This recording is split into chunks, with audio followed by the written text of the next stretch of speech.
우리나라에서 굉장히 유명한 경제학자가 그 얘기를 했습니다. 코로나로 해가지고 대공황에 버금하는 위기가 발생할 거다. 대공황이라고 하는 얘기를 그렇게 쉽게 얘기해서는 안 되는 거다. 어떤 사람이 그거를 얘기를 함으로 해가지고 사람들이 그에 따라서 생기는 공포라고 하는 것이 얼마나 큰 줄 아냐. 우리는 모두 다 가난해진다. 언론이나 이런 데서 하지 말아야 될 얘기들입니다.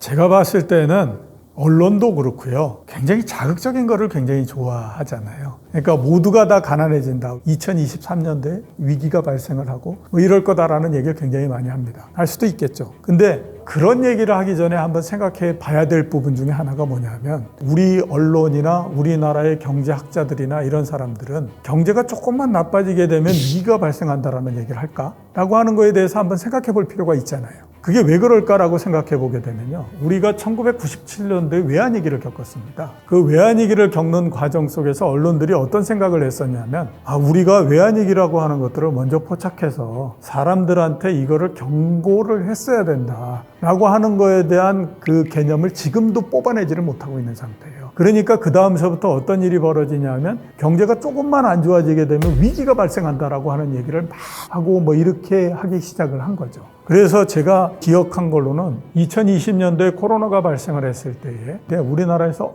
굉장히 유명한 경제학자가 그 얘기를 했습니다. 코로나로 해가지고 대공황에 버금하는 위기가 발생할 거다라는 얘기를 했어요. 근데 누군가가 방송을 하면서 저한테 그거에 대해서 물어보더라고요. 어떻게 생각하십니까? 그래서 제가 그 얘기를 했습니다. 대공황이라고 하는 얘기를 그렇게 쉽게 얘기해서는 안 되는 거다. 어떤 사람이 그거를 얘기를 함으로 해가지고 사람들이 그에 따라서 생기는 공포라고 하는 것이 얼마나 큰 줄 아냐. 그렇게 쉽게 막 얘기하면 안 된다라고 얘기를 했거든요. 지금도 마찬가지입니다. 우리가 위기 많이 얘기하고 하지만 그거에 따라서 사람들이 위축되는 부분들 이런 거 있고요. 그 다음에 97년도의 외환위기, 2008년도의 금융위기 그거는 그렇게 쉽게 오는 국면들이 아닙니다. 그리고 위기라고 하는 것이 오려면요. 사람들이 지금처럼 위기가 발생할 가능성이 높다 이런 얘기하면 안 됩니다. 위기는 그건 절대 안 와. 이런 정도가 돼야 위기에 대한 의식도 없고 그걸 대비하겠다라고 하는 생각도 없고 이런 상태가 돼야 갑자기 위기가 발생하는 거지. 지금처럼 위기가 발생할 가능성이 높아 라고 해가지고 사람들이 막 촉각을 곤두세우고 이렇게 가게 되면 그건 쉽게 위기가 발생하거나 그러지 않거든요. 그래서 너무 위기 이거에 몰입할 필요도 없고요. 우리는 모두 다 가난해진다. 이런 것도 할 필요가 없습니다. 그거는 경제를 보고 언론이나 이런 데서 하지 말아야 될 얘기들이에요. 경제는 심리다라는 얘기를 많이 하는 것처럼 나쁘다 자꾸 얘기하게 되면 덩달아서 나빠집니다. 그런 것들을 얘기할 때는 좀 조심해서 얘기할 필요가 있다. 이렇게 봐야 되는 거죠. 우리나라 사람들은 평등에 대한 개념, 이게 굉장히 좀 강합니다. 이게 왜 그럴까라고 따져보게 되면요. 우리나라에서 자본주의가 제일 처음에 본격적으로 도입되고 그랬던 것이 아마 6.25가 지나고 난 다음 이럴 때였는데 6.25 과정 속에서 국토가 완전히 쑥밭이 됐고 그 다음에 또 모든 사람들이 거의 대부분 다 가난해졌다라고 일단 볼 수가 있잖아요. 그렇게 되다 보니까 출발점 자체가 거의 비슷했다라고 볼 수가 있죠. 그렇게 되니까 경제적으로 봤을 때 평등, 이거에 대한 의식이 굉장히 강하거든요. 근데 자본주의라고 하는 거는 여러 가지 서로 간에 논쟁할 부분들이 굉장히 많겠지만 결코 자본주의라고 하는 거는 그렇게 평등한 제도나 이런 것들이 아니라고 봐야 되죠. 이른바 자본주의잖아요. 자본에 의해서 생기는 그런 그 경제, 이런 부분들인데 그 얘기는 뭐냐면 자본을 갖고 있는 사람과 자본을 갖고 있지 못한 사람 사이에서 기본적으로 불평등한 형태에서 출발하는 그런 그 부분이다라고 봐야 되는 거죠. 근데 우리나라 같은 경우에는 그거보다는 자본주의 하면서 우리가 굉장히 평등하다. 이렇게 이제 생각을 하다 보니까 거기에서부터 굉장히 안 맞는 형태가 계속 나오게 되는 그런 그 부분들이 될 수밖에 없죠. 제가 봤을 때 우리나라 사람들이 자본주의에 대해서 이런저런 형태로 해서 잘못 가지고 있는 개념, 가장 큰 부분들은 평등과 자본주의라고 하는 것들을 거의 등치시켜놓고 거의 똑같이 생각한다. 이 부분이 아닌가라는 생각이 저는 듭니다. 지금 우리가 살고 있는 모든 것들은 경제적인 활동에 의해서 이루어지는 겁니다. 도대체 경제가 어떤 형태와 어떤 원리에 의해서 움직이느냐 하는 것들을 알아야 되는 것은 거의 필수적이다라고 봐야 되는 거죠. 이게 길을 모르는 상태에서 그냥 헤매고 다니는 수밖에 없는 거잖아요. 좁고 천박하게 얘기한다라고 하게 되면 경제라고 하는 것은 결국에 보면 돈이 도대체 어떤 형태로서 움직이고 그 돈이 왜 이런 형태로서 굴러가게 되느냐, 그리고 그 돈을 사람들은 도대체 어떻게 나눠갔느냐 하는 것들을 보는 거거든요. 당연히 보면 돈은 이런 형태로서 움직이고 지금 우리나라 사회가 이런 단계에 있으니까 이게 앞으로 돈이 이런 형태로서 움직일 거다라고 하는 것들을 알게 되면 당연히 그거에 따른 준비나 대비나 이런 부분들도 남들보다 또 훨씬 더 쉬워지는 형태가 되잖아요. 그런 측면에서 경제를 알아야 된다라고 볼 수가 있는 거죠.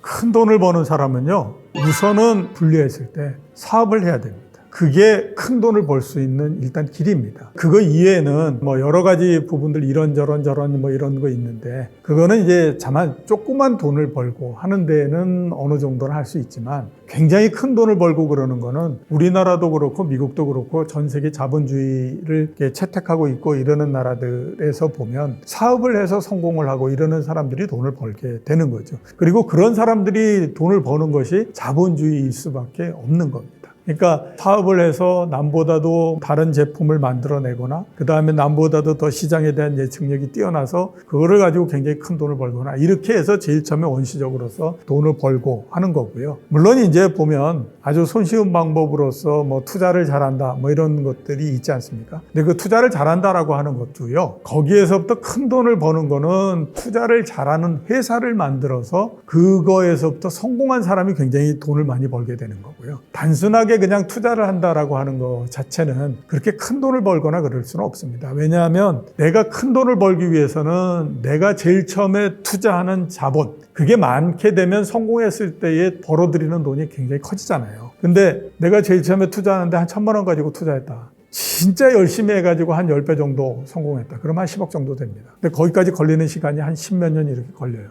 이게 자본이 적게 되면 올라가는 부분들이 이제 굉장히 적게 이렇게 되는 건데, 이 회사를 만들어서 자본이 어느 정도 되고 그게 한번 성공을 했을 때 커지는 부분들이 굉장히 커지기 때문에 당연히 보면 자본주의에서 큰 돈을 벌고 한다라고 하는 거는 사업을 해서 성공을 해야만 되는 거고요. 셀러리맨 해가지고 성공한다. 이거는 열심히 저축해가지고 어느 정도 남부럽지 않게 산다라고 하는 정도는 될 수 있는데, 일가를 이뤄서 정말 돈을 크게 번다라고 하는 것들은 셀러리맨으로서 그렇게 쉬운 일은 아니다. 그리고 성공한 케이스 그렇게 많지 않다라고 볼 수가 있는 거죠.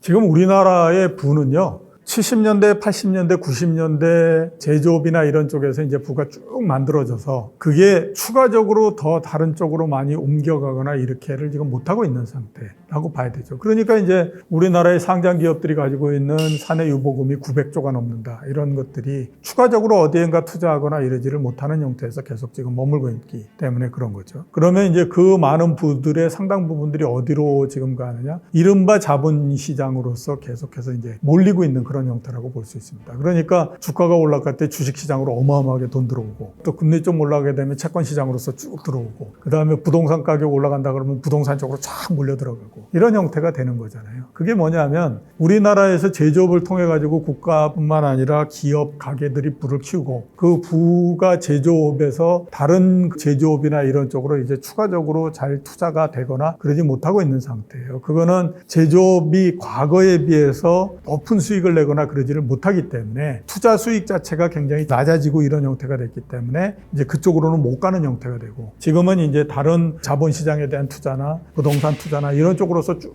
이렇게 몰려가고 있는 그런 상태가 되고 있는 거거든요. 지금 우리나라의 부는 그런 형태로서 계속 가고 있는 형태입니다. 그것들을 잘 인식을 해서 해야 되는 거고, 그때그때 어떤 쪽으로서 돈이 많이 몰렸다. 이게 너무 많이 몰린 거 아니야? 그러면 이쪽에서 혹시 빠지는 거 아니야? 이런 것들을 알아야 될 필요, 이게 이제 상당히 있는 거죠. 일단 자본주의라고 하는 거는 가난한 사람은 부자가 되기 그렇게 쉽지가 않고, 그 다음에 부자인 사람들은 더 부자가 되고, 자본주의라고 하는 것이 좀 전에 말씀드렸던 것처럼 자본을 가지고 가는 건데, 자본을 갖고 있는 사람들은 이런저런 형태로 해서 그 자본을 가지고 여러 가지 걸 합니다. 자, 예를 들어서 보면 산업혁명이 나고 했을 때 자본을 갖고 있는 사람들은 그 자본을 가지고 공장을 만드는 형태가 됐죠. 그리고 그 공장이라고 하는 것이 그 이전에 농업이나 그 다음에 목축업을 하고 이랬던 것보다는 훨씬 더 생산성이 굉장히 좋은 형태가 되잖아요. 그렇게 되다 보니까 자연적으로 거기서부터 굉장히 많은 돈을 벌 수 있는 형태가 됐고, 그 다음에 그렇게 해서 공장을 만들고 뭐 이렇게 그 하는 과정 속에서 농업이나 이런 것들은 몰락을 하는 형태가 되니까 굉장히 많은 사람들이 거기서 또 빠져나오는 형태가 되잖아요. 그 부분들을 자본을 가지고 있고 공장을 만들고 했던 사람들이 그거를 흡수하는 형태가 되다 보니까 자연적으로 굉장히 임금이 낮고 이런 형태가 될 수밖에 없는 거고, 그런 저임금을 토대로 해가지고 옷을 만들고 이랬던 사람들은 그것 때문에 더 큰 부자가 될 수 있었던 거고, 이런 형태가 되는 거지 않습니까? 그러니까 자연적으로 보면 굉장히 가난한 사람들은 뭐 거기에서부터 벗어나기 힘들고 부자는 더 부자가 되고 이런 형태가 됐을 뿐만 아니라, 그렇게 해서 자본이 좀 더 커지는 형태가 되면 그거를 가지고 또 투자를 하는 형태가 되죠. 주식에 투자하기도 하고 부동산에 투자하기도 하고, 과거 같은 경우에 보게 되면 해외 투자를 하기도 하고 뭐 해외 식민지 투자를 하기도 하고 뭐 이런 형태가 되는 거잖아요. 그러면 돈이 또 마찬가지로 돈을 낳는 형태가 되는 거죠. 경제가 발전하고 하다가 보면 토지에 대한 수요나 이런 것들이 더 크게 늘어나는 형태가 되고,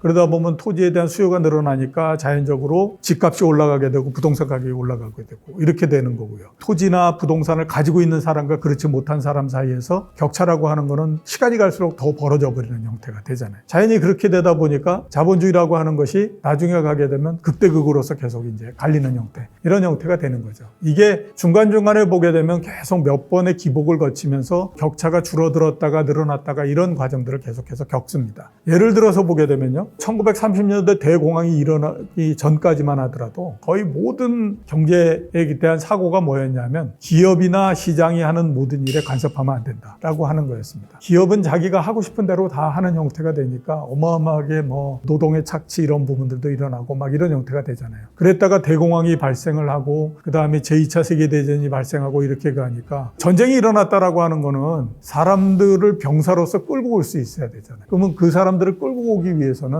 그 사람들한테 뭔가 페이버를 줘야 되는 거지 않습니까? 뭔가 메리트를 줘야 되는 거고. 그러기 위해서는 뭐냐면, 야, 지금처럼 이렇게 벌어져 있고 이런 부분들을 우리가 어떤 형태든지 복지 과정을 통해 가지고 이걸 좁혀줄게 라는 형태로 해서 간 겁니다. 그러면서 빈부의 격차라고 하는 것이 미국 기준으로 따졌을 때 1970년대까지 쭉 이렇게 줄어드는 형태가 됐죠. 그러다가 또 경제가 안 좋은 형태가 되니까 1980년대에서부터는 이른바 신자유주의라고 하는 것들을 해가지고 빈부의 격차를 콱 늘려버리는 형태가 됐죠. 그러면서 그 마지막 결정판이 뭐였냐면 미국에서 금융위기가 발생하고 막 이런 형태가 됐잖아요. 야, 이거는 이렇게 빈부 격차가 너무 커지고 이러는 것들은 좋은 제도는 아닌 것 같아. 그래서 이제 조금씩 좁히는 거에서 복지를 통해 가지고 이런 형태로 해서 계속 늘었다 줄었다 이런 형태가 되는데, 기본적인 트렌드는 뭐냐면 자본주의인 이상은 이게 빈부의 격차라고 하는 것들이 그렇게 좁혀지거나 그런 형태가 되기가 굉장히 어려운 제도, 이렇게 볼 수가 있는 겁니다. 부가 축적되는 과정은 꼭 제로섬 게임은 아닙니다. 왜냐하면 제로섬 게임은 100이라고 하는 것이 딱 정해져 있으면 그 중에 누군가가 10씩 이렇게 갖고 있었는데 누군가가 20을 갖고 가게 되면 다른 사람들은 그 나머지 10만큼을 빼주기 위해서 한 사람마다 1씩을 빼주든지 아니면 어떤 한 사람이 아예 10을 다른 사람한테 넘겨주든지 이런 형태가 돼야 되는 거잖아요. 그게 제로섬 게임인데, 자본주의에서는 그건 아니라 전체적인 규모는 계속해서 커지는 거죠. 규모는 커지는데 문제는 뭐냐면 커지는 규모를 누가 갖고 가느냐 하는 부분들입니다. 그러니까 원래 100이라고 하는 것이 200이 됐다라고 하는 거예요. 그러니까 전체적인 부는 배가 늘어났는데 100이라고 하는 부에서 어떤 사람 혼자서 90개를 갖고 가버리고 나머지 모든 사람들이 10을 가지고 나눠 갖는다라고 하게 되면 빈부의 격차는 더 커져버리는 형태가 되잖아요. 자본주의라고 하는 것이 그런 형태의 모양인 거죠. 그러니까 부는 전체적으로 커지는데 늘어난 부를 갖고 가는 것이 불평등한 형태가 되다 보니까 계속해서 사회적으로 부는 계속 불평등한 형태로서 진행되는 그런 형태가 된다라고 볼 수가 있습니다. 자본주의라고 하는 것 자체가 기본적으로 보게 되면 자본에 의해서 이루어지는 부분들이기 때문에 아무리 인류가 그거를 개선하려고 한다고 하더라도 일정하게 어느 정도씩의 불평등, 불균형, 이거는 있다라고 봐야 되는 거죠. 그러니까 부라고 하는 것들은요, 시간이 지나면서 축적이 돼가는 과정 속을 겪습니다. 그거는 셀러리맨도 마찬가지고 사업을 하는 사람들도 마찬가지고 그렇거든요. 그렇기 때문에 차차차차 축적이 돼 나간다라는 생각을 갖고 지금 내가 힘을 키우기 위해서 뭔가 이렇게 성공을 하는 토대를 만들기 위해서 열심히 노력한다, 이런 쪽으로서 가게 되면 제가 봤을 때 문제가 없다라는 생각이 들고요. 그다음에 연세가 좀 드시고 하신 분들 있지 않습니까? 그래서 뭐 앞으로 뭐 내가 얼마 있다가 은퇴를 할 거고 뭐 이러는 분들도 있을 텐데, 그런 분들 같은 경우에는 지금의 내가 축적해놨던 부나 이런 것들을 우리가 따져서 이제 앞으로 보게 되면 어느 정도 생활을 영위해 나가고 지금의 자산 구조나 이런 부분들을 어느 정도씩 만들어 가지고 쭉 가고 이러는 것들이 현재로서는 굉장히 중요하다라는 생각이 들어요. 자본주의라고 하는 거는 우리가 굉장히 어렵게 생각하면 굉장히 간접적으로 얘기하고 뭐 이런 부분들이 되겠지만, 아주 쉽게 얘기하게 되면요, 돈이 지배하는 이 세상이기 때문에 돈이 없으면 굉장히 불편해질 수밖에 없는 세상일 수밖에 없습니다. 여기서 잘 할 수 있는 거는 내가 앞으로 부를 만드는 부분, 그 다음에 이미 만들어져 있는 부분들, 이거를 어떻게 내가 잘 핸들링하고 다스려서 내가 앞으로 생활하고 살아나가는 데에서 불편함이 없게 만드느냐, 이게 제가 봤을 때 제일 중요한 부분 아닌가라는 생각이 듭니다.